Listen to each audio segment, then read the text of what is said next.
श्री मिथिलेश नंदिनी जानकी जी की। अखिल कोटि ब्रह्मांड के नायक परात्पर ब्रह्म परमात्मा श्री सीताराम जी, गुरुवर श्री हनुमंत लाल जी के और श्री जानकी जी के परम पावन सानिध्य में आज हम छठे दिन श्री राम कथा के लिए एकत्रित हुए हैं। राम कथा जहाँ सूसरी धारा, श्री भगवान की जो कथा है ये एक तरह का अमृत है। सारे तीर्थों के जल में आप और हम सब लोग खूब डुबकी लगाते हैं, परंतु उन सारे तीर्थों के जल से क्या होता है? बोले सारे तीर्थों के जल से हमारे शरीर का शुद्धिकरण होता है, लेकिन मन का शुद्धिकरण नहीं होता। तो मन का शुद्धिकरण किससे होता है? बोले मन का शुद्धिकरण श्री भगवान राम जी की कथा से ही, श्री भगवान की कथा से ही मन का शुद्धिकरण होता है। दूसरी रतिमम कथा प्रसंगा श्री राम जी ने आगे कहा है सबरी माँ से कि कानों के द्वारा मेरे चरित्र को सुनना, मेरी कथा को सुनना, ये मेरे दूसरे नंबर की भक्ति है। पहली भक्ति तो संतों का संग, दूसरी भक्ति है कि कानों के द्वारा सुनना भी मेरी भक्ति है। कलयुग में आप और हम सभी लोग अधिक समय तक भक्ति नहीं कर सकते। अधिक तो क्या 2-4-10 मिनट में अगर कोई बैठे तो शरीर से भले बैठा रहेगा, मन नहीं लगेगा। मन कभी इधर भागेगा, कभी उधर भागेगा, क्योंकि मन बड़ा चंचल होता है। तो श्री राम जी ने कहा कि कलयुग के मनुष्य तो केवल मेरी कथा सुनने मात्र से ही कल्याण में कर दूंगा। तो श्री भगवान की जो कथा है ये सिर्फ कथा ही नहीं है कि कथा सुनी, ये भी याद है, वो भी याद है।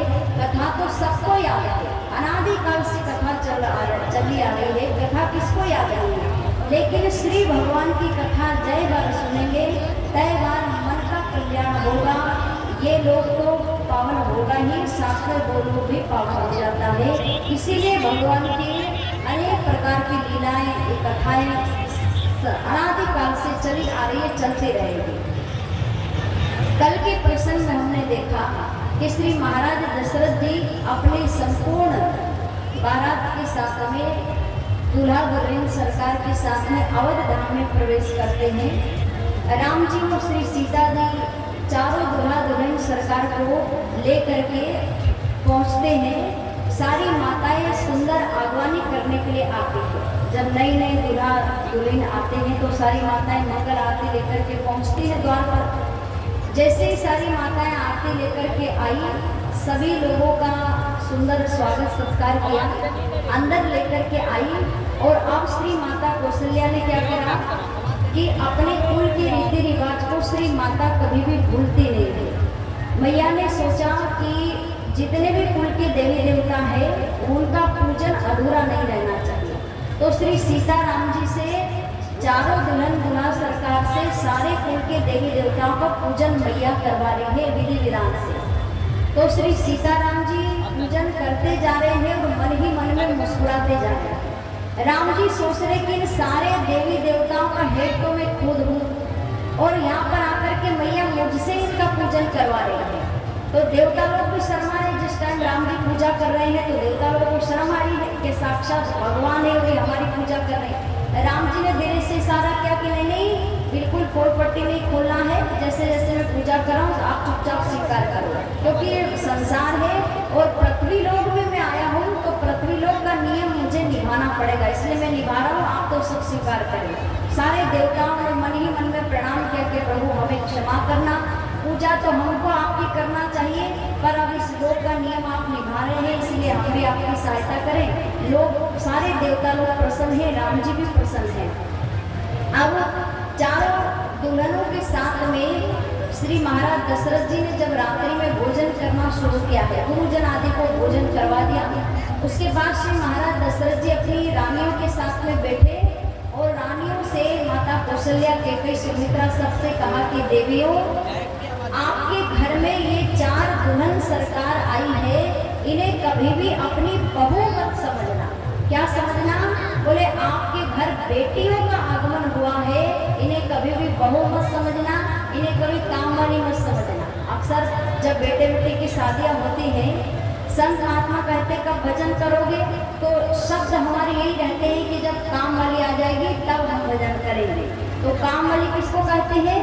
नौकर चाकर को काम वाली कह सकते हैं। बहू को अगर आपने काम वाली कहा तो फिर वो काम वाली बनकर के आपके साथ में पेश हो। तो कहा कि आप अगर अपनी बहू को बेटी का सम्मान देंगे तो बहू भी आपको माँ का सम्मान देगी।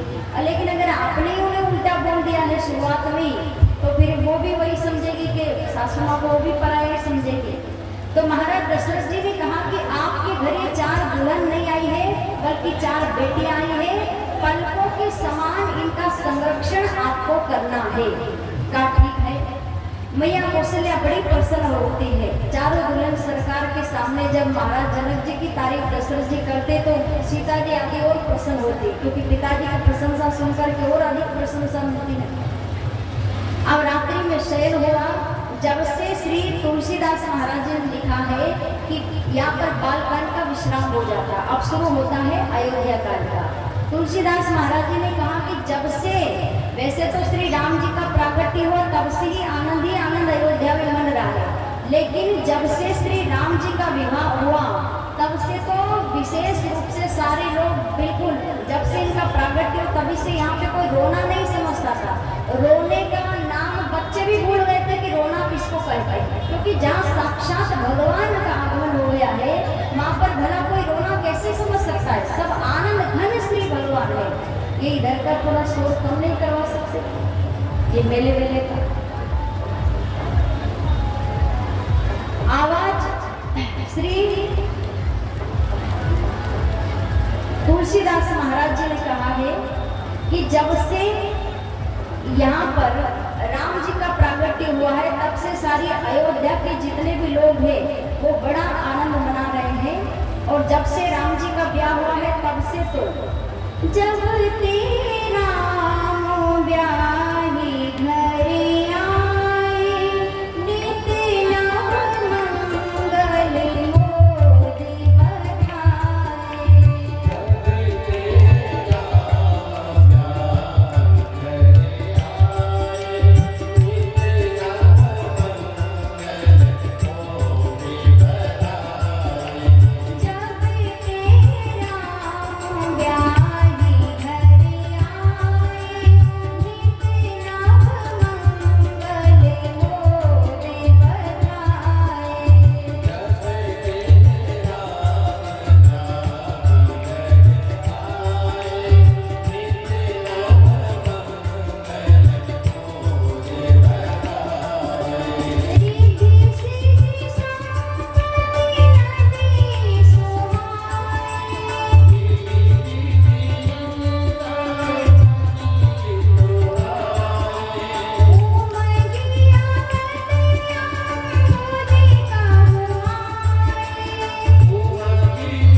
क्योंकि श्री सीता जी कौन है?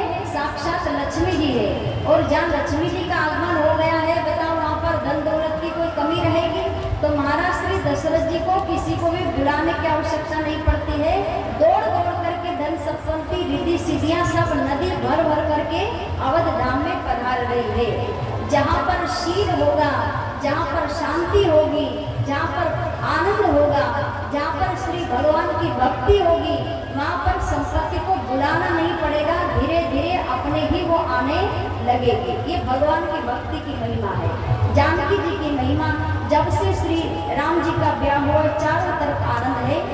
अब हर बार की तरह श्री नारद जी संसार का समाचार लेने के लिए पधारते थे। आज श्री नारद जी देखो एक ऐसे संत है जो हर बार संसार वासियों का समाचार लेने के लिए पहुंचते रहते हैं। आज से अभी भी ऐसा वर्णन मिलता है कि कराल कलयुग में भी श्री नारद जी 12 वर्ष में एक बार इस पृथ्वी लोक पर आते हैं, समाचार लेकर के जाते हैं। इसीलिए कहा गया है कि द्वार पर जब भी कोई भिक्षु पधारे तो उसको डांट करके भगाने की आवश्यकता नहीं है। आपसे जितना भी बने, जो बने उसको देख करके सम्मान पूर्वक भेजे। ठीक है, इस संसार में कई अलग अलग चीजें शुरू हो गई क्योंकि तो युग का हिसाब है, उसे कोई रोक नहीं सकता है। परंतु फिर भी जहाँ तक हो सके कि अपमान न करें, क्योंकि 12 वर्ष में एक बार श्री नारद जी जरूर आते हैं पृथ्वी वासियों का समाचार लेने के लिए। तो श्री नारद जी अवध धाम में हर बार ही आते थे।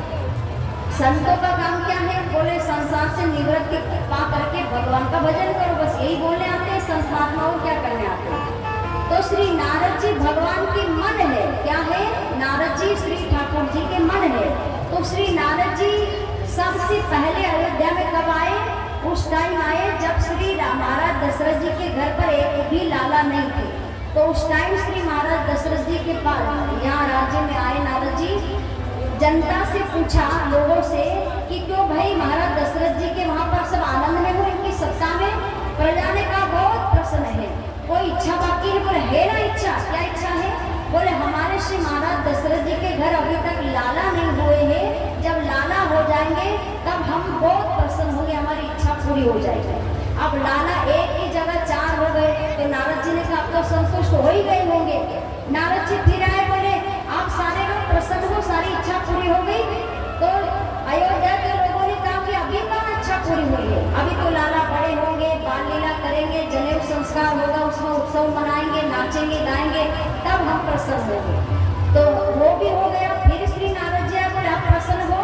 तो देव ऋषि नारद जी से लोगों ने कहा कि अभी तो हमारे लाला सरकार बड़े होंगे, फिर शिक्षा दीक्षा लेने के लिए जाएंगे गुरु जी के पास में, तब हम बड़े प्रसन्न होंगे। वो हो गया। उसके बाद श्री नारद जी वापस आए कि आप प्रसन्न हो? तो अयोध्या के लोगों ने कहा कि अभी भी हम प्रसन्न नहीं है, अभी हमारी प्रसन्नता अधूरी। क्या? बोले एक इच्छा हमारी अभी भी है कि हमारे श्री राघवेंद्र सरकार चारों लाला बड़े हो गए हैं, इनका विवाह होगा, बारात में जाएंगे, नाचेंगे कूदेंगे, खाएंगे पिएंगे, तब हमें हमारी इच्छा पूरी हो जाएगी। अब शादी भी हो गई। अब श्री नारद जी आए हैं और पूछा कि अयोध्या के लोगों सारी इच्छा पूरी हो गई है, प्रसन्न हो? तो अयोध्या के लोगों ने कहा कि सारी इच्छा तो पूरी हो गई है, पर अभी भी हमारी एक इच्छा बाकी है कि हमारे श्री राम जी बड़े हो गए हैं, जब वो राजा बन जाएंगे, वो राजा बनने के अधिकारी हो चुके हैं, योग्य हो गए, तो युवराज पद की पदवी श्री महाराज दशरथ जी उन्हें देंगे, फिर उत्सव मनेगा।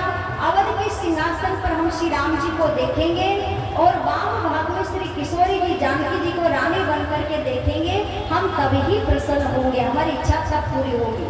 नारद जी बिना बजाते हुए चले गए, उसके बाद भजन करेंगे। बताओ ये बात भले त्रेता की हो, पर आज भी वही की वही बात आप और हम सब पर भी लागू होती है। हम लोग भी क्या करते हैं, जब भी भक्ति करने के लिए कोई संत महात्मा कहते हैं तो हम भी यही कहते हैं कि अभी हमारे घर बेटा हो जाए तब भजन करेंगे, बेटा हो जाए तो फिर कहाँ कब भजन करोगे? बोले बेटे की शादी हो जाए तब करेंगे, शादी हो गई, बहू भी आ गई, फिर कहेंगे बोले अभी तो हमारे पोता हो जाएगा तब करेंगे। पोता हो जाएगा तो वो ज़्यादा पोते में मोह हो जाता है, मूल धन से प्यार ज़्यादा प्रिय हो जाता है, तो बेटा कम और पोता तो और ज़्यादा प्रिय हो जाता है, तो पोते को छोड़ करके कोई जाना जाता नहीं है। तो श्री यही बात संत महात्मा कहते हैं कि बात भले वो घटना पूरा त्रेता युग की है, पर आज हम लोग भी यही करते कि पोता पोती में उलझ जाते हैं, दिन रात मकड़ी जैसे जाला बनाते हैं। मकड़ी को आप लोग जानते होंगे, वो पहला राउंड बनाते और सोचते कि पूरा बना दो उसके बाद में मैं निकल जाऊंगा।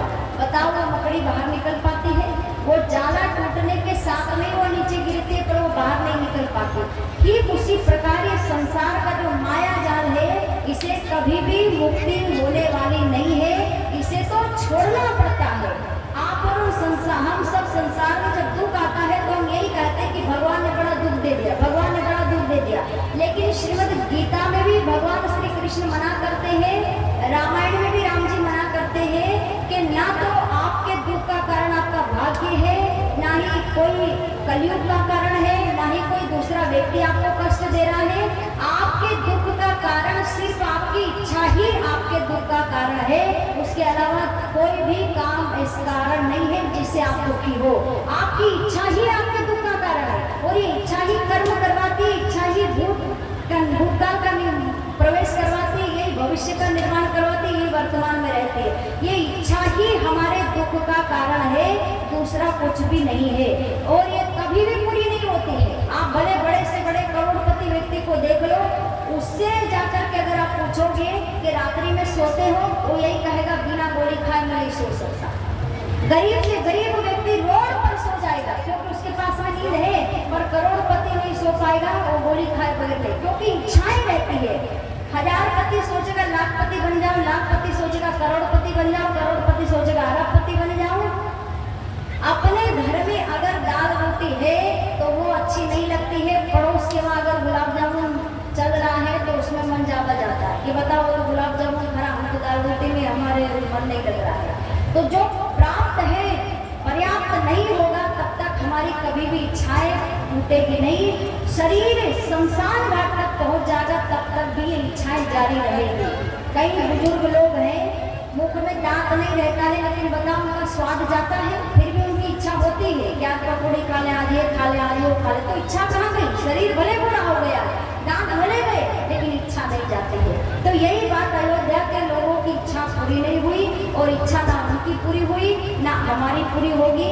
इसीलिए जब तक समय है संसार में भगवान को याद कर लेना चाहिए। श्री महाराज दशरथ जी अवध के दरबार में सिंहासन पर आज सभा में बैठे हैं। रोज ही बैठते, कोई नई बात नहीं है, पर आज समय बदलने वाला है। अयोध्या में एक छोटी सी घटना घटेगी जिसके सूत्रधार श्री महाराज दशरथ जी ही रहेंगे, और इस छोटी सी घटना से अयोध्या का पूरा इतिहास बदल जाएगा। इसीलिए तुलसीदास महाराज जी को बात रामचरितमानस में लिखना पड़ा है। महाराज दशरथ जी सिंहासन पर बैठे, और बैठते बैठते लोग सब बात कर रहे, मंत्री सब से सब बातें शुरू हुई इधर उधर की। लेकिन आज महाराज दशरथ जी को बात करते करते कुछ समझ एक बात याद आ गई। बोले मैं जब घर से निकला था तो मैंने ठीक तरह से अपना दर्पण ठीक से मैं देख करके नहीं आया, मेरा चेहरा कैसा लग रहा है ये जरा मैं देख करके नहीं आया है।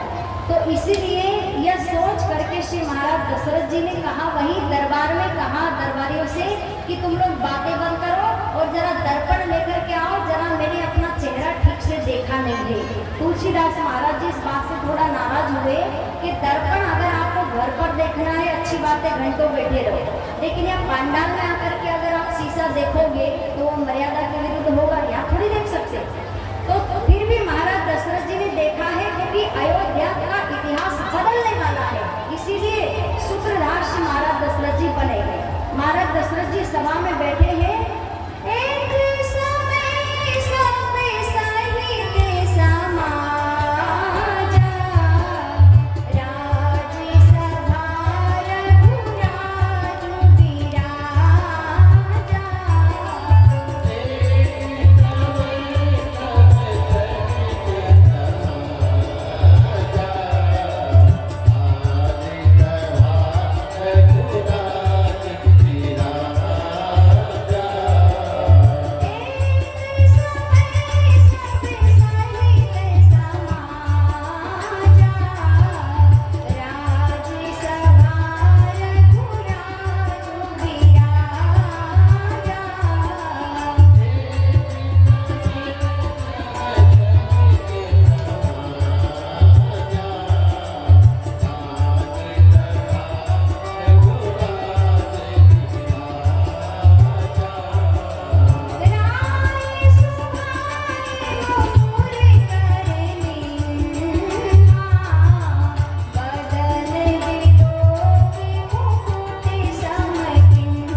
मुखारबिंद दर्पण में जैसे देखा तो मुकुट थोड़ा टेढ़ा था और कान के पास में सफेद बाल थे। यह देख करके श्री महाराज दशरथ जी ने कहा, दर्पण को नीचे रख दिया और कहा कि ये सफेद बाल और ये टेढ़ा मुकुट मुझे सावधान कर रहे हैं कि राजन, कान के पास में सफेद बाल ये साबित कर रहे हैं कि राजन, हमने तो हमारा रंग बदल दिया है, अब आप भी अपना रंग बदल लीजिए क्योंकि अब समय निकल रहा है। टेढ़ा मुकुट ये साबित कर रहा है कि राज सत्ता टेढ़ी होने से पहले ये टेढ़ी होने जा रही है, तो पूरी तरह से टेढ़ी ना हो उससे पहले ही राज सत्ता श्री राम को सौंप दो, ये यही हमें सावधान कर रही है। तो महाराज दशरथ जी ने तुरंत सारी बात को बदलते कहा कि यहाँ पर जितने भी लोग बैठे हैं, अच्छा बताओ कौन श्री राम को राजा बनना देखना चाहता है? तो सारे लोगों ने हाथ खड़े कर दिए, हाथ खड़े क्या खड़े ही हो गए, बोले महाराज आपकी जय हो, जय हो, हम तो यही चाह रहे थे कि आप श्री राम को राजा बना दीजिए। तो श्री महाराज दशरथ जी ने कहा कि क्या बात है, आप श्री राम को राजा बनाना चाहते हो तो मेरी सत्ता में आपको कोई तकलीफ है? तो लोगों ने कहा महाराज कोई तकलीफ नहीं है, आपने हमें इतना सुख दिया है, पुत्रवत हमारा पालन किया है, हम तो बहुत प्रसन्न है, पर हम ये चाहते हैं कि 60,000 वर्ष की आयु पर तो लाला ही हुए थे, अब लाला बड़े हो गए हैं, आपकी आयु बहुत ज्यादा हो गई है, तो कितना राजकाज आप करेंगे महाराज, अब आप विश्राम करिए और श्री राम योग्य हो गए हैं तो राम को अब राज सत्ता पर बैठाइए, राज सिंहासन पर, और आप अब आगे का काम करिए। तो मतलब आप केवल विश्राम करिए, भजन करिए, हम तो ये चाहते हैं कि आप आराम करो। तो यह सुनते ही श्री महाराज दशरथ जी अति प्रसन्न हो गए कि सारी प्रजा मेरे श्री राम के पक्ष में है, अब मुझे कोई टेंशन की बात नहीं है। अब किससे पूछना, जब सारी प्रजा यहीं पर है, मंत्री संतरी गुरुजन सभी लोग साथ में है, तो किसी के से डरने की बात है ही नहीं। अब महाराज दशरथ जी यहाँ से सभा खत्म करके सीधे पहुँच गए अपने गुरु जी के पास में। गुरु जी के पास में जैसे पहुँचे, गुरु जी से कहा कि गुरु जी मैं ये चाहता हूँ कि श्री राम को मैं राजा बनाना चाहता हूँ, तो अगर आप मेरे को आदेश करें, अगर आपकी आज्ञा हो तो मैं श्री राम को राजा बना दूं। गुरु जी ने कहा कि राजन, श्री वशिष्ठ महाराज जी ब्रह्म ऋषि है, वो जानते हैं कि श्री राम का राज्य अभिषेक कल नहीं होगा, वो जानते हैं गुरु जी कि आगे के इतिहास में मेरा भी नाम लिखा जाएगा, राम काज में मुझे सहायता करना है, इसलिए असली बात जानते हुए भी वशिष्ठ महाराज जी ने महाराज को नहीं कहा है कि कल क्या होने वाला, महाराज से केवल गुप्त रूप से इशारे में यही बात कही गुरु वशिष्ठ जी ने। मन में कहा है कि राजन, ये शुभ मुहूर्त शुभ लग्न तो संसार के लोगों के लिए रहता है, राम जी के लिए कोई शुभ मुहूर्त नहीं है, वो जिस समय जो काम करना चाहेंगे उसी टाइम शुभ मुहूर्त दास बन करके इनके चरणों में खड़ा हो जाएगा, सारे ग्रह लक्षण तिथि सब दास बन करके खड़े हो जाते। तो मैं जानता हूँ कि राम तो राजा बनने वाले नहीं, राम की इच्छा है नहीं। गुरु जी ये बात मन में बोल रहे हैं और महाराज दशरथ जी से इशारे में कहा है कि महाराज ऐसा है कि कल अगर विधाता अनुकूल होंगे तो आपकी इच्छा पूरी हो सकती है। क्या कहा है? बोर्ड वर्ड में बोल दिया है कि कल अगर विधाता अनुकूल होंगे, क्योंकि तो आगे का काम तो विधाता के हाथ में और विधाता श्री राम जी के हाथ में है। तो गुरु जी ने कहा कि कल अगर सब कुछ ठीक ठाक रहा, विधाता अनुकूल रहा, तो आपकी अभिलाषा जरूर पूरी हो जाएगी। महाराज दशरथ जी समझ नहीं पाए कि गुरु जी क्या कह रहे हैं, उन्होंने सोचा गुरु जी ने आदेश दे दिया है, तुरंत जल आदि तीर्थों का जल चाहिए अभिषेक के लिए, तो सब ढूंढने जल के लिए आदेश दे दिया, सारे लोग जल लेने के लिए पहुंचते हैं। इधर श्री महाराज दशरथ जी के मन में क्या हुआ है, भक्ति करने के लिए वैराग्य जगह है कि मानो अब राजकाज से निवृत्त होकर के भजन करना चाहिए। बस यही गलती हुई कि श्री महाराज दशरथ जी ने घोषणा कर दी कि जब सारी प्रजा राजी है, गुरुजन राजी है, सारे लोग राजी, मंत्री संतरी सब राजी है, तो अब डर किस बात का। अब जैसे घोषणा हुई तो लोगों ने बैंड बाजे बजाने शुरू कर दिए और लोगों ने नाचना शुरू कर दिया। अब जब नीचे नृत्य हुआ तो ये देवताओं के सीटी कैमरे तो हमेशा अयोध्या में लगे हुए रहते ही है। देवताओं ने तुरंत, एक देवता आया, देवराज इंद्र से कहा कि महाराज अयोध्या में खूब नृत्य हो रहा है, आनंद मन रहा। बोले अब किस बात का उत्सव, शादी ब्याह सब तो हो गया। तो उस देवता ने देवराज इंद्र से कहा कि महाराज कल श्री राम जी को राजा बनाने जा रहे हैं, महाराज दशरथ जी ने घोषणा कर दी है। यह सुनते ही देवराज इंद्र घबराया, तुरंत आपातकालीन मीटिंग बुलाई। इधर भगवान ने भी इशारा कर दिया था राम जी ने देवताओं को कि अगर खाली बैठे बैठे ही पड़े रहोगे तो कुछ भी होने वाला नहीं है, इसलिए अब आगे जो भी है करो जल्दी से। देवताओं ने मीटिंग बुलाई। मीटिंग में तय हुआ कि शारदे मैया सहायता करे तो काम बन सकता है। सरस्वती माता का आह्वान किया और कहा मैया हम ये चाहते हैं कि श्री राम का राज्याभिषेक कैंसिल हो और राम उनके बदले मतलब वन में जाए। तो सुन करके शारदे मैया ने कहा कि मूर्खो, निवास तो बहुत ऊंचा है लेकिन बुद्धि में तुम लोग बहुत नीचे रह गए हो। तुम्हारा क्या बिगाड़ा उन अयोध्या के लोगों ने जिनको तुम इतनी बड़ी सजा दे रहे हो। याद रखना, किसी के खुशी में अगर शामिल नहीं हो सकते कोई बात नहीं, लेकिन किसी की खुशी में आग तो मत लगाओ। किसी के घर अगर पुष्प का एक पेड़ नहीं लगा सकते कोई बात नहीं, लेकिन उसके लगे हुए पेड़ को कम से कम उजाड़ो तो मत। मैया ने डांट लगाई देवताओं का, मैया अगर हमारे स्वार्थ की बात रहती तो आप सहायता मत करती, पर आप भी जानती कि श्री राम के वनवास में सारे संसार का कल्याण है, इसीलिए मैया हम ये चाह रहे हैं। माता सरस्वती माता ने भी सोचा कि राम काज में मेरी सहायता आवश्यक है, इसीलिए शारदे मैया ने तुरंत कहा कि ठीक है मैं जाती हूँ। इधर माता शारदे मैया का आह्वान हुआ और इधर सारे जितने भी देवता लोग हैं वो देख रहे हैं कि अयोध्या, और सरस्वती माता ढूंढ रही है कि यहाँ आकर के किसके बुद्धि को मैं बदलूं। जो माता सरयू का जल पिया हुआ है, जो अयोध्या रघुवंश की रोटी खाया हुआ है, वो व्यक्ति श्री राम के विरोध में नहीं हो सकता है। तो मन में चिंतन हो रहा है कि किसकी बुद्धि को परिवर्तित करूं, जिसके मन में थोड़ा भी श्री राम जी के प्रति विरोध होगा उसी जीव को मैं इस काम में लगा सकती हूँ। तो माता शारदे मैया ढूंढ रही है। इधर श्री महाराज दशरथ जी बड़े प्रसन्न है। भक्ति का नियम है कि जब भी जीवन में भक्ति जगे तो उसे गोपनीय रूप से करना चाहिए। अगर आपने उसका प्रचार कर दिया तो निश्चित रूप से आपकी भक्ति में बाधा आएगी।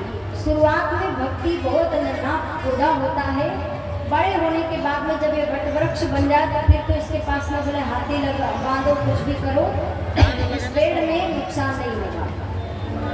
लेकिन जब तक नन्हा पौधा है इस पेड़ को कोई भी पशु आकर के खा लेगा। वर्तमान में भक्ति को यही कहा है और इस माया को बकरी कहा है, बोले बकरी रूपी माया इस भक्ति को उखाड़ करके फेंक देगी। इसीलिए अगर भक्ति करना है तो शुरुआत में गोपनीय रखना चाहिए। सावरिया